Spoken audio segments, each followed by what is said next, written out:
In today's video, I'm going to teach you how to off desktop notifications for Gmail.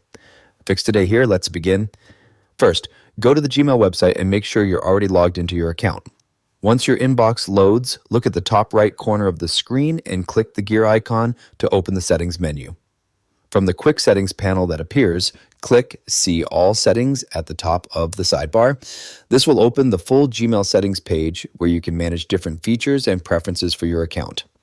Once you're on the settings page, stay on the General tab, then scroll down until you reach the section labeled Desktop Notifications. This is where Gmail controls the alerts that appear on your desktop when new emails arrive. In this section, you may see options such as New Mail Notifications On, which alerts you for all incoming emails, or Important Mail Notifications On, which only notifies you about emails Gmail marks as important. To turn off desktop notifications completely, select the radio button labeled Mail Notifications Off. This setting disables the desktop pop-up alerts that appear in your browser when new messages arrive. After selecting this option, scroll all the way down to the bottom of the settings page. Once you reach the bottom, click the Save Changes button. Gmail will refresh the page and apply the new notification settings. After the page reloads, desktop notifications will be disabled for your account.